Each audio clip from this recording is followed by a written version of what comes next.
अस्सलामुअलैकुम। हम इस वीडियो में जानेंगे कैसे हम किन चीज़ों से बचकर और किन चीज़ों को अपनाकर मुल्क के खजाने को बचा और भर सकते हैं। वीडियो शुरू करने से पहले मेरे पूरे पाकिस्तान और तमाम हुकूमती अदारों से गुजारिश है कि आप सब आपस में प्यार और मोहब्बत, हुस्न सलूक और आपस में मिलकर काम करें।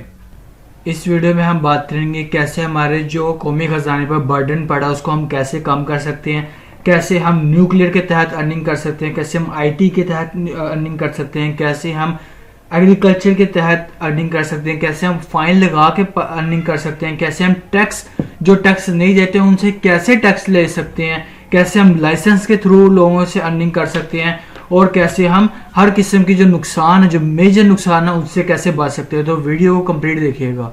शुक्रिया। मेरी फेडरल गवर्नमेंट और प्रोविंशियल गवर्नमेंट से रिक्वेस्ट है कि तमाम MNAs, MPAs, ब्यूरोक्रेट्स, जजेस, army officers, police officers, state bank, NADRA, water companies, electricity companies, sports, hospitals और अदर कंपनीज एंड इंस्टीट्यूशंस जो भी गवर्नमेंट के अंडर आते हैं, प्रोविंशियल गवर्नमेंट हो चाहे वो फेडरल गवर्नमेंट हो, उनके अंदर से जितने भी अफसरान हैं, चाहे जितने भी सर्वेंट्स हैं, हाई रैंक सर्विसेज जिनकी हैं, इन सब के अंदर से लाइफ स्टाइल जो है उनका चेंज किया जाए, लग्जरी लाइफ को ख़त्म किया जाए, उनका जो हाउस रेंट लग्जरी लाइफ को ख़त्म किया जाए।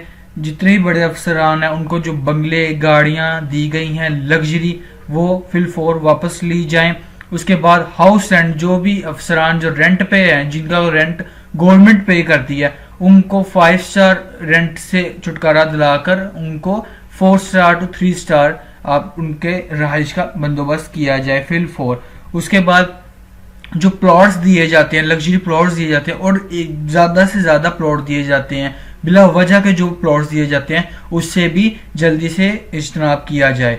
उसके बाद जो इलेक्ट्रिसिटी बिल्स हैं जो कि उनको 5000 यूनिट्स उनको फ्री दिए जाते हैं, वो खत्म कर परसेंटेज में किया जाए कि आपको 30 to 20% जो है आपको जो भी इलेक्ट्रिसिटी बिल आएगा जो आपके पर्सनल यूज में होगा उसका हम रियायत देंगे, इससे ज्यादा नहीं देंगे। उसके बाद जो होटल्स में जाते हैं, जितने भी अफसरान वगैरह हैं कि अदर फॉरेन कंट्रीज में जा रही हैं, पाकिस्तानी में होटल्स के अंदर जा रहे हैं, तो 5 स्टार होटल की जगह उनको 3 to 4 स्टार होटल में ठहराया जाए। उसके बाद जो एयर टिकट्स हैं उनको इकोनॉमिक क्लास की दी जाए बजाय कि उनको बिजनेस क्लास की एयर टिकट्स दी जाएं। उसके बाद पेट्रोल उनको बहुत कम दिया जाए जितना उनका गुजारा हो सकता है, इजाफी पेट्रोल के उनको यूनिट्स ना दिए जाएं। ऐसे ही उनको एक से ज्यादा कार, उनकी जो जरूरत में जितनी कार है उतनी ही दी जाए, एक से ज्यादा कार, हद 2 से ज्यादा कार उनको मत दी जाए।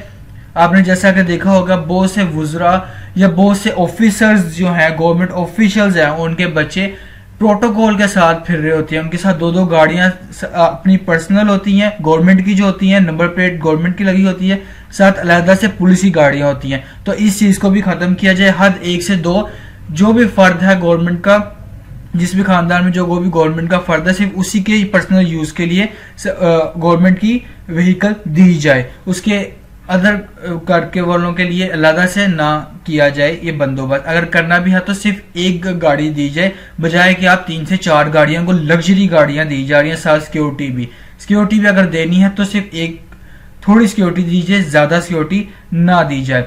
उसके बाद जो भी अफसरान, जो भी गवर्नमेंट सर्वेंट, चाहे वो किसी भी रैंक का हो, वो जब भी किसी अदारे से लोन लेता है, चाहे प्रोविंशियल हो या फेडरल से, तो लोन वापस लिया जाए बजाय कि उसको लोन माफ कर दिया जाए और उनसे लोन की 100% रिकवरी की जाए। उसके बाद जो फॉरेन ट्रिप्स हैं, जो जरूरत का ट्रिप है, यानी कि आपने किसी मुल्क में कोई हमारा वजीर आजम या वजीर खारजा जा रहा है मुल्क के लिए, मुल्क के कोई एग्रीमेंट करने के लिए, सिर्फ उन्हीं ट्रिप्स के लिए जाया जाए, उसके अलावा कोई भी फॉरेन ट्रिप ना भेजा जाए। उसके बाद जो भी सोशल मीडिया की जो एड्स हैं उनसे ज्यादा कमी की जाए बजाय कि आप दिल खोलकर पैसा एडवर्टाइजमेंट में खर्च करें। थोड़ी एडवर्टाइजमेंट करें, थोड़ी प्रेस कॉन्फ्रेंसेस करें, लेकिन मुकम्मल और जामे करें।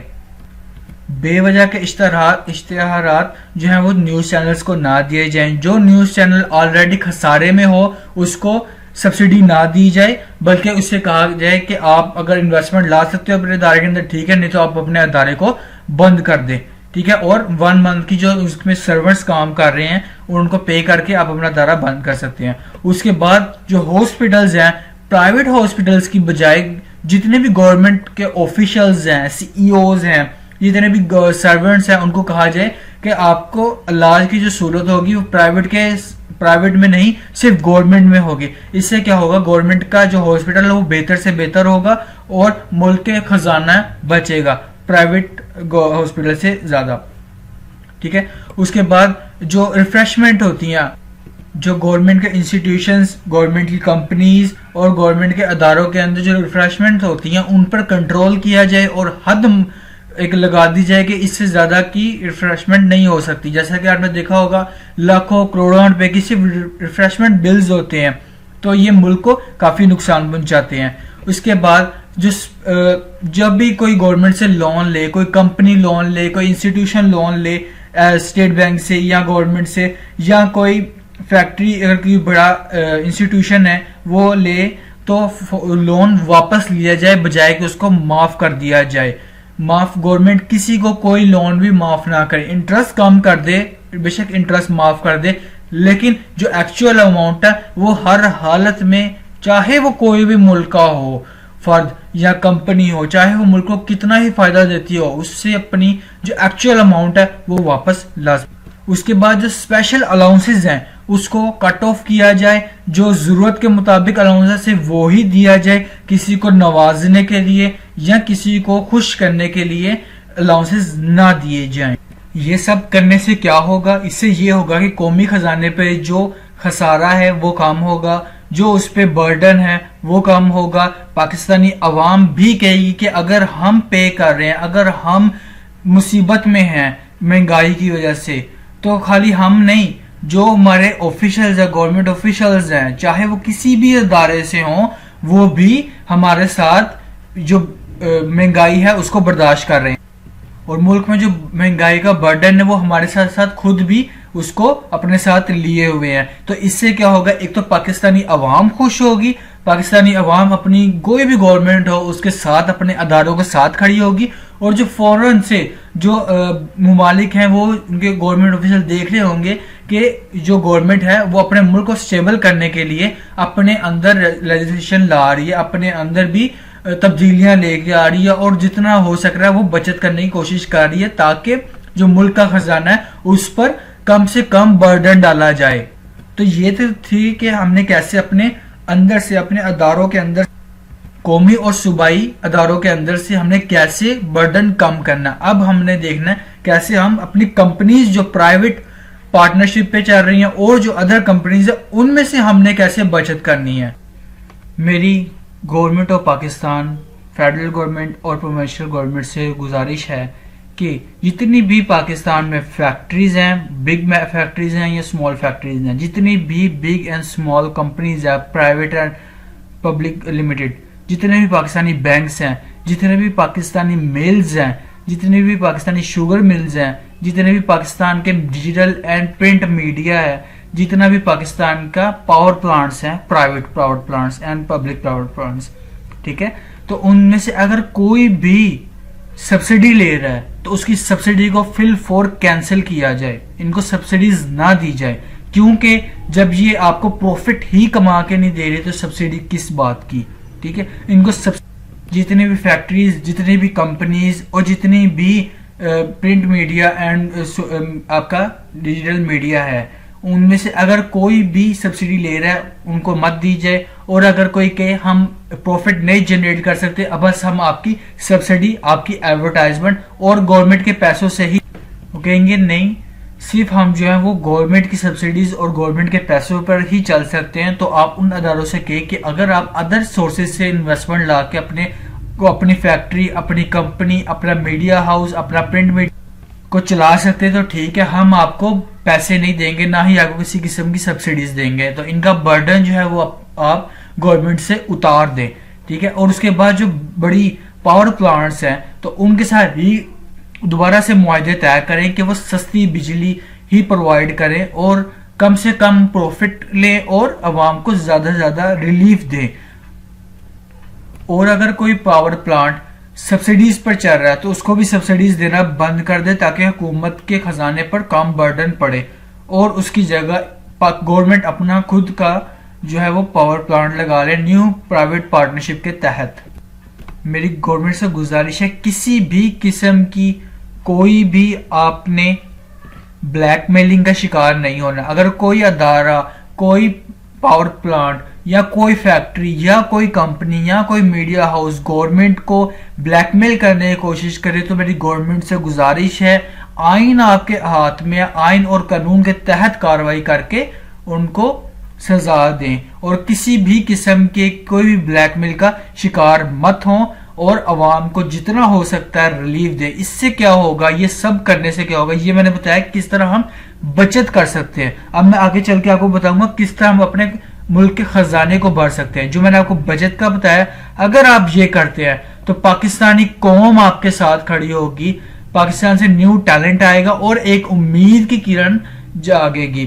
पाकिस्तान की गवर्नमेंट से गुजारिश करता हूं मैं कि किसी भी किस्म कोई बर्डन हुकूमती खजाने पर ना डाले, जितना हो सकता है सब्सिडीज कम दे और लोगों से, बेशक वो हुकूमती हों या अदारे के हों या किसी कंपनीज फैक्ट्रीज के हों, उनसे ब्लैकमेल मत होएंगे।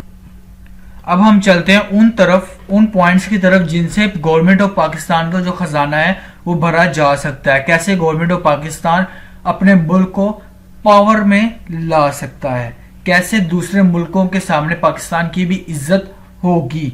तो चलिए शुरू करते हैं। तो सबसे पहले हमारी लिस्ट पे है न्यूक्लियर पावर प्लांट। किसी भी मुल्क में न्यूक्लियर पावर प्लांट एक बहुत अहमियत की हामिल होती है। तो पाकिस्तान में अल्हम्दुलिल्लाह अल्लाह के हुक्म से न्यूक्लियर पावर प्लांट्स हैं, तो उसका पूरा इस्तेमाल करना चाहिए। पाकिस्तानी गवर्नमेंट को एनर्जी सेक्टर के अंदर न्यूक्लियर पावर का पूरा इस्तेमाल करते हुए सस्ती बिजली को बनाना चाहिए, सस्ती इलेक्ट्रिसिटी को जनरेट करना चाहिए। उसके बाद जो न्यूक्लियर का इस्तेमाल है वो हमें अपने मेडिकल के अंदर करना चाहिए, अपने डायग्नोसिस एंड कैंसर के पेशेंट को ठीक करने के लिए, उनका इलाज करने के लिए हमें इसकी जो रेडिएशन है उसका इस्तेमाल करना चाहिए मेडिकल के अंदर न्यूक्लियर का। उसके बाद हमें अपने एग्रीकल्चर के अंदर रेडिएशन के ज़रिए हमें मॉडिफाई करनी चाहिए क्रॉप्स को और हमें अच्छी से अच्छी जो है वो और जल्दी हमें अपनी गंदम को उगाना और अदर जो हमारी क्रॉप्स हैं उनको उगाना चाहिए। उसके बाद हमें जो मेडिकल इसका है न्यूक्लियर का, वो हमें हमारे एनिमल्स के अंदर उनकी डिजीजेस वगैरह और भी उसके काम में ज़्यादा सारा काम करना चाहिए। उसके बाद हमें अपनी जो लैंड है, जो हमारी क्रॉप्स लैंड है, जहाँ पे हमारी ज़रात वगैरह उगती हैं, उसको हमें सिक्योर करना चाहिए और जो इतनी भी क्रॉप्स की जो भी लैंड है उन पर हाउसिंग सोसाइटीज़ को बैन करना चाहिए कि कोई भी हाउसिंग सोसाइटी जो भी न्यू हो वो अब क्रॉप लैंड पर जहाँ पर काश की जा सकती है वहाँ पर नहीं बनाई जाएंगी। और अगर कहीं पे हाउसिंग सोसाइटी बन रही है तो पहले वहाँ पर ज़मीन की चेक कर लिया जाए क्या वो जो लैंड है वो क्रॉप यानी काश करने के काबिल है कि नहीं है, क्योंकि अक्सर ये भी होता है कि जो काश करने की जो काबिल लैंड होती है उसको ये कह करके इस पे नाकाबिल काश है इसलिए हम सोसाइटी बना रहे हैं, तो इस तरह से फ्रॉड से भी बच जा सकता है। तो आप पहले चेक करके फिर ही आप हाउसिंग सोसाइटी अलाउ कीजिएगा। उसके बाद जो हाउसिंग सोसाइटी है वो सिर्फ दो जानों को ही फ़ायदा देती है, या तो बायर को फ़ायदा देगी या सेलर को देगी, लेकिन जब आप क्रॉप उगाएंगे तो उससे पूरे मुल्क को फ़ायदा होगा। तो हाउस सोसाइटीज़ पर पाबंदी लगानी चाहिए, नई जो भी हाउस सोसाइटीज़ हो अब कोई नहीं बना सकता जितनी भी क्रॉप लैंड है, ताकि वो महफूज की जाए।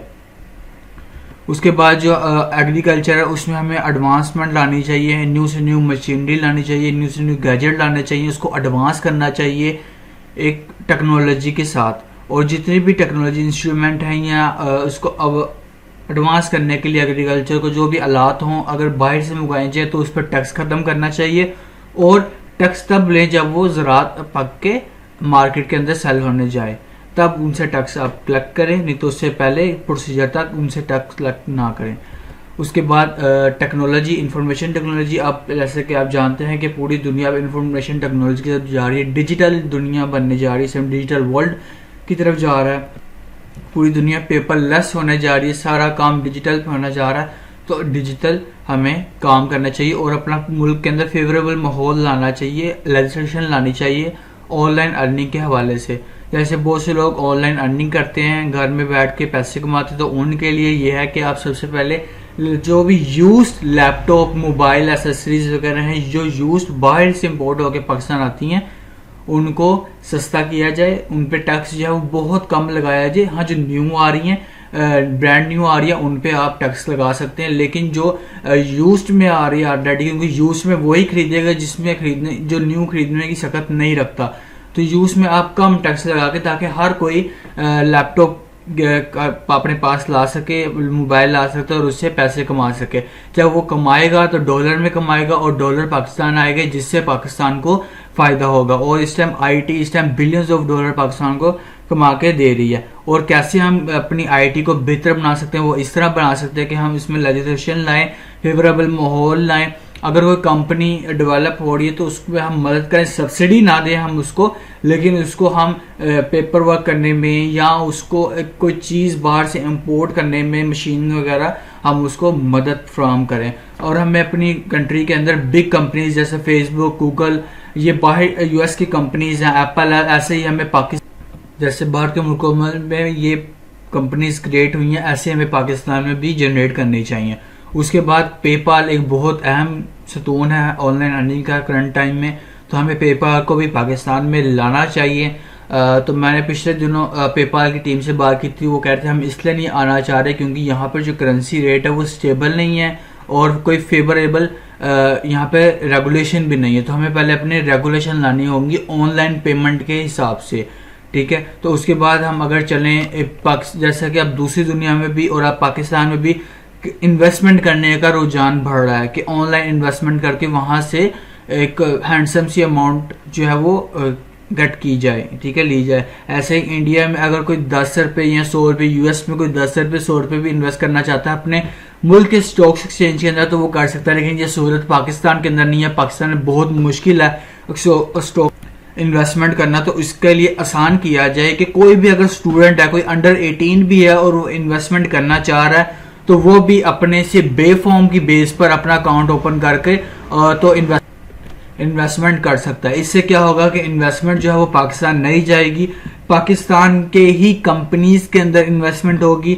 पाकिस्तान की जो कंपनीज होंगी उनको बाहर से कहीं से इन्वेस्टमेंट नहीं लानी पड़ेगी इंटरेस्ट पर, या किसी से सब्सिडी नहीं लेनी पड़ेगी गवर्नमेंट से। वो सिर्फ अपनी जो उन पे इन्वेस्टमेंट हो रही है, जो लोग इन्वेस्टमेंट कर रहे हैं, वो ही इसके लिए काफी होगी।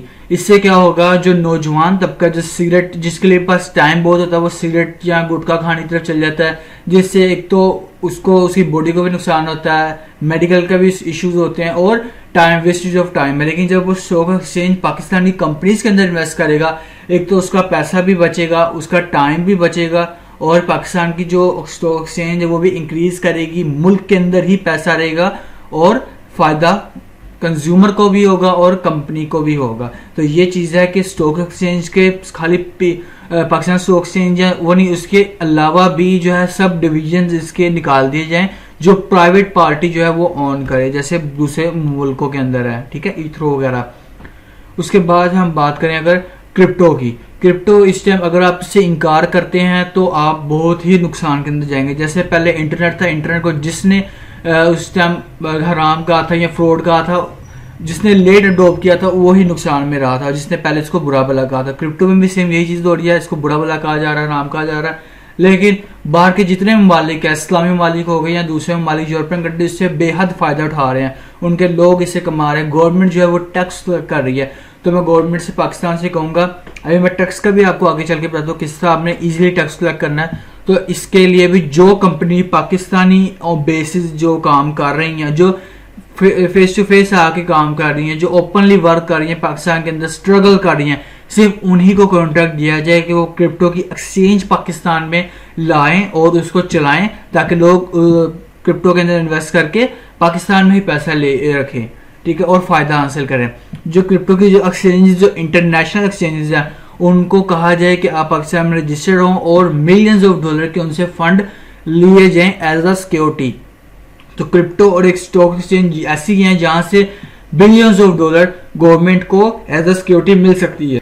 एक आईटी सेक्टर ऐसा है जहां से हम जल्दी मुल्क का कर्जा भी उतार सकते हैं और पाकिस्तान में जल्दी डॉलर भी ला सकते हैं अपनी एक्सपोर्ट के अलावा। एक है हम अपनी फैक्ट्री लगाएंगे मुल्क में, इसको चलाने के लिए काम करेंगे, फिर लेबर लेके आएंगे, हमें काफ़ी इन्वेस्टमेंट चाहिए होगी, तो ये एक लेंथी प्रोसेस है और ये सब्सिडी के बगैर नहीं हो सकता। तो इसलिए बेहतर है कि आप स्टॉक एक्सचेंज और क्रिप्टो पे वर्क करें, रेगुलेशन लेके आए। जो पाकिस्तान में वर्क कर रहा है इस पर, जो ओपनली वर्क कर रहा है, जो सबसे ज़्यादा मेहनत कर रहा है, उसको चांस दिया जाए और ताकि पाकिस्तान का रेवेन्यू जनरेट हो सके और पाकिस्तान के कर्जे उतारे जा सकते। आईटी एक ऐसा सेक्टर है जो कि आपको दिन ब दिन जो है वो गेन देता है, डिक्रीज भी है इसमें लेकिन गेन भी है एट द एंड। क्रिप्टो की एक्सचेंजेस के बाद हम बात करते हैं अपने अगले कहाँ से हम रेवेन्यू अर्न कर सकते हैं गवर्नमेंट फाइन लगाकर। जैसे बहुत सी कंट्रीज के अंदर फाइन लगाकर रेवेन्यू अर्न किया जाता है, ऐसे ही पाकिस्तान को भी चाहिए फाइन लगाकर रेवेन्यू हासिल करें। बहुत सी जगह हैं जहाँ से हम रेवेन्यू अर्न कर सकते हैं, जैसे कि हम रोड्स कहते हैं क्योंकि वहाँ पर हमारे कैमराज लगे हैं, सिक्योरिटी कैमराज जो हमारे गवर्नमेंट लगाती है, प्रोफेशनल और वफाकी और सूबाई हुकूमतें जो रोड्स पे लगाती है, उसके ज़रिए हम कैसे कर सकते हैं। यानी कि कोई भी अगर गुटखा खा रहा है, अब गुटखा खाने से लोगों का लगाव होता है, उनके दांत खराब होते हैं, मेडिकल उनको कंडीशन हो जाती है, तो इसी तरह एक ये इसका एक नेगेटिव है और इसका फ़ायदा कोई नहीं होता और जगह जगह पे लोगों ने फेंकते हैं ये, ठीक है, और थूक फेंकते हैं और बीमारियां इसे जन्म लेती हैं। एक तो ये गंदी चीज़ है, तो इसको हुकूमत को चाहिए कि ये फाइन लगा दे इस पर कि कोई भी खाता नज़र आया, कोई भी थूक फेंकता नज़र आया है रोड वगैरह पर, यहाँ कहीं भी कैमरे में दिख गया, उसको हम फाइन करेंगे। फाइन आप 100 to 200 रुपीज़ रख लीजिएगा। अब जब फाइन रखेंगे तो बहुत सी कम, कुछ लोग छोड़ देंगे, कुछ लोग घर बैठ के चोरी छुपे ही खाएंगे। इससे क्या होगा कि जो छोड़ देंगे उनके लिए बेहतर होगा, उनके सेहत के लिए, ठीक है, मेडिकल पे इतना बर्डन नहीं पड़ेगा और जगह जगह पे जो गंद होता है वो भी ख़त्म हो जाएगा, ठीक है। दूसरा हम कहाँ से कमा सकते हैं, बाहर से कार बाइक जो भी धुआं छोड़ती है, ठीक है, या कोई भी गार्बेज फेंक के जा रही है, बाहर चलती गाड़ी से कोई भी गार्बेज फेंक रहा है तो उस पर भी हम फाइन लागू कर सकते हैं कैमरे में, क्योंकि वो भी रिकॉर्डिंग हो जाएगी। धुआं छोड़ती कार और जो कार के अंदर सिगरेट पी रहा है और सिगरेट को बाहर फेंक रहा है, जलती सिगरेट को, तो इससे भी बहुत नुकसान होता है। तो इस पर भी फाइन लगाया जाए ताकि नुकसान कम हो, ग्लोबल वार्मिंग। उसके बाद जो फाइन लगाया जाए वो इसको हम कार और बाइक की दुमची कहते हैं, जो बारिशों के दिनों में लोगों के कपड़ों को ख़राब करती है। तो ये एक फनी सी चीज़ है, लेकिन ये इससे भी काफ़ी ज़्यादा रेवेन्यू हम अर्न कर सकते हैं, क्योंकि जब बारिशों के दिनों में मेजोरिटी लोगों का पता हो रहा था कि उन्होंने ये नहीं लगाई, तो जो भी हमारे सार्जेंट्स खड़े होते हैं रोड्स पे, तो वो इससे फाइन कलेक्ट कर सकते हैं इस चीज़ से भी। तो उसके बाद अगर हम बात करें लाइसेंस की, अब ये मेन बहुत चीज़ है। एक तो गवर्नमेंट लाइसेंस देती है, ड्राइविंग लाइसेंस देती है या कुछ और आपका वेपन लाइसेंस, लेकिन कुछ जगह पे है जहाँ पे गवर्नमेंट ना टैक्स लगा सकती है या लाइसेंस नहीं दे सकते, वो लोग मुनाफा कमाई जाते हैं और इसका नुकसान गवर्नमेंट को ही होता है, गवर्नमेंट को वो कोई पैसा नहीं देते। तो वो कैसे हम कर सकते हैं, कोई भी इलीगल चीज़ जो पाकिस्तान ने इलीगल करार दी है या उस पर लेजिस्लेशन कोई नहीं है, रेगुलेशन कोई नहीं है, लेकिन वो इलीगली पाकिस्तान में आ रही है, इलीगली पाकिस्तान में आ रही है बॉर्डर्स के थ्रू या शिपमेंट के थ्रू या कोई भी, तो हुकूमत पाकिस्तान को चाहिए कि पहले उसके प्रूफ ऑफ कॉन्स देखे कि उससे नुकसान ज़्यादा हैं कि फ़ायदे ज़्यादा हैं। अगर फ़ायदे ज़्यादा हैं, नुकसान कम हैं, अगर फ़ायदा नहीं है, नुकसान भी कम हैं, तो उसको रेगुलेट किया जाए, उस पर टैक्स लगाया जाए और उसको लीगल वे से आने की इजाज़त दी जाए, ताकि जब वो लीगल वे से आएगी तो टैक्स पे करेगी, ठीक है, उसका रिकॉर्ड होगा।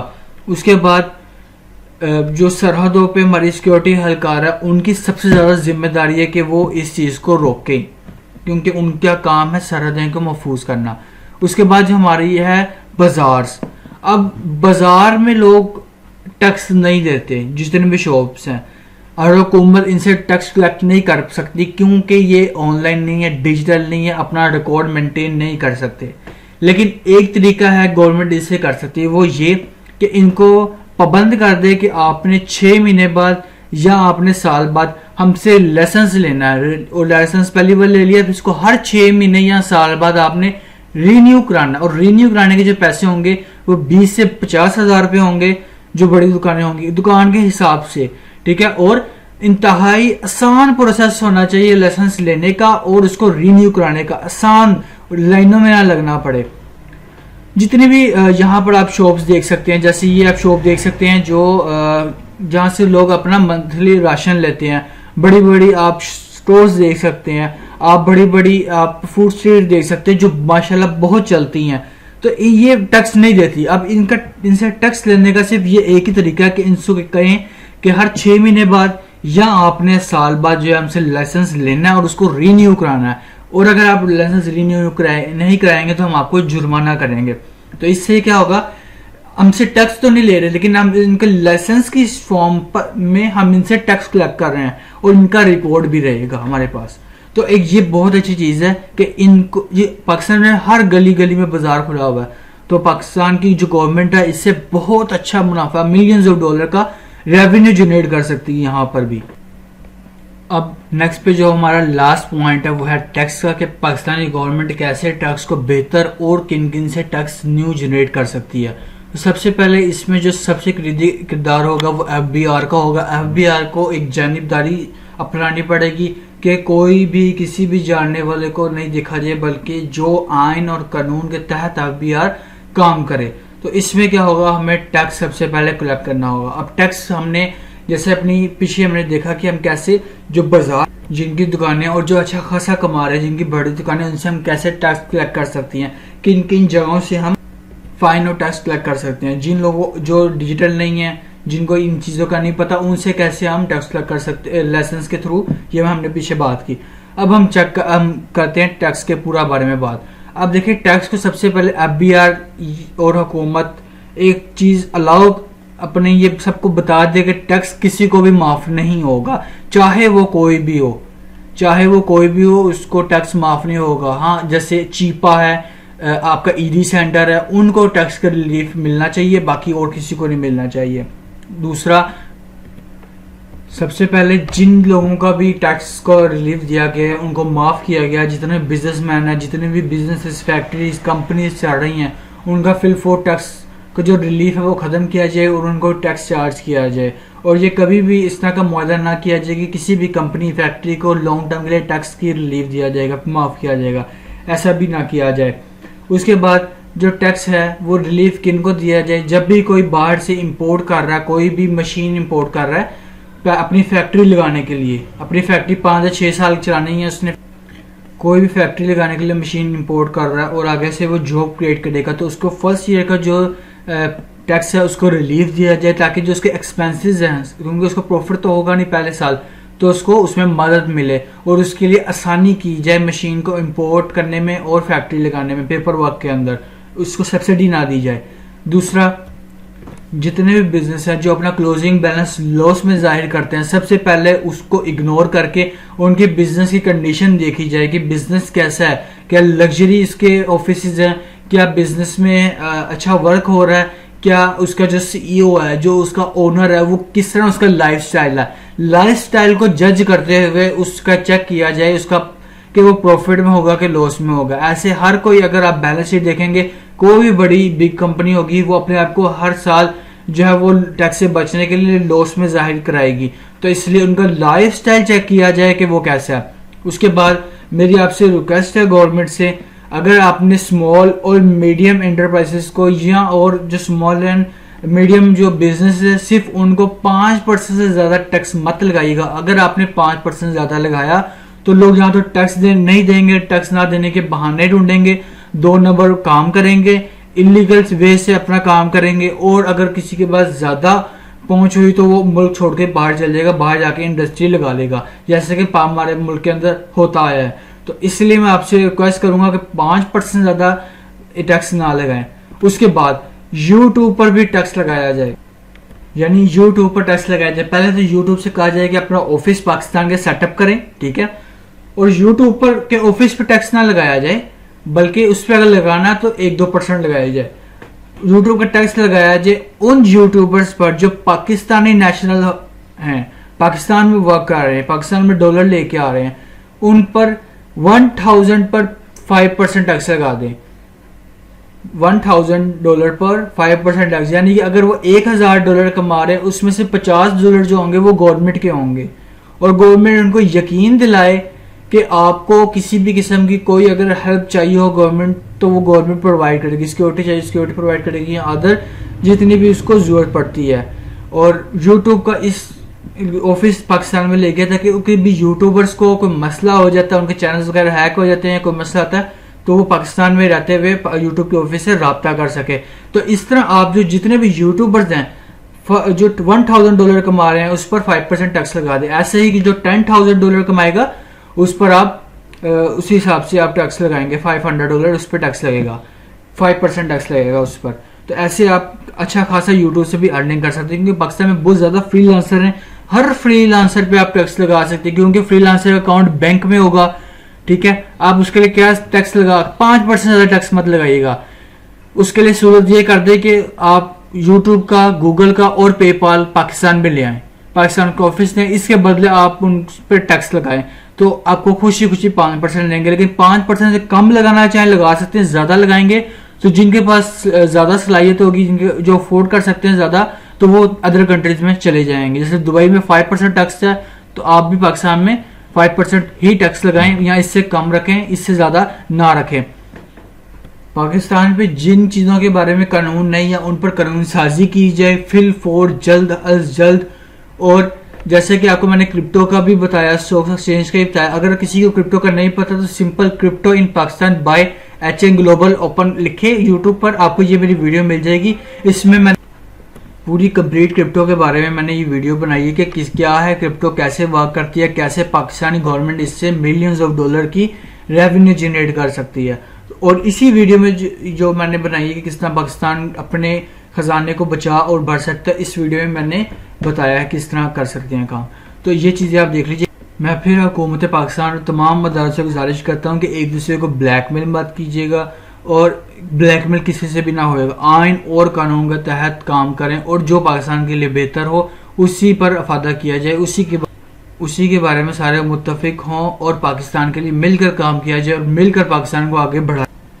अगर हुकूमत और तमाम अदारे, तमाम पाकिस्तानी सिर्फ और सिर्फ मुल्क का सोच के टैक्स वगैरह दें, अपने हदूद का खुद तयन करें, आइन और कानून के तहत तयन करें, हर अदारा, हर हुकूमत, हर कोई अपने आइन और कानून के तहत और अपने ही हदूद में रहते हुए काम करेगा तो पाकिस्तान तरक्की कर सकता है। हमें अपने ज़ाती मफादात को अपने मुल्क के ऊपर हावी नहीं करना। हमने अपने, चाहे हमें नुकसान हो रहा है या नहीं हो रहा, हमने अपने मुल्क का फ़ायदा करना है और अपने मुल्क को दूसरी कुव्वतों के आगे नहीं झुकने देना। और पाकिस्तान को हमने एक ताकत बनाना है, एक इकोनॉमिक पावर बनानी है। जैसे इंडिया है, बांग्लादेश है, चाइना है, ऐसे हमने पाकिस्तान को भी इकोनॉमिक पावर बनाना। ये सिर्फ तब ही होगा जब नौजवानों के लिए आप अमली काम करेंगे, उनकी तालीम के लिए। और अगर वो काम कर रहे हैं ऑनलाइन या कोई बिजनेस कर रहे हैं या कोई और भी काम कर रहा है नौजवानों के अलावा, तो उनके लिए आसानी की जाए। अदारों के अंदर रिश्वतों को ख़त्म किया जाए। मेरी तमाम अफसरान, तमाम सर्वेंट्स, गवर्नमेंट सर्वेंट से गुजारिश है कि आप रिश्वतें ना लें। अगर जब आप रिश्वत लेते हैं, जिससे ले रहे होते हैं, तब वो रिश्वतें कहाँ से पूरी करता है? अगर वो कहीं फैक्ट्री लगा के बैठा है या कोई काम कर रहा है, वहाँ से पूरा करेगा। वहाँ से कल को आप सामान लेते हैं या आपकी आल औलाद कोई लेती है, आपको कोई रिश्तेदार ले रहा होता है, तो फिर वो उनको महंगी चीज़ देते हैं। जब वो महंगी चीज़ देते हैं फिर आप पे बर्डन आता है, फिर आप रिश्वत ज़्यादा लेते हैं।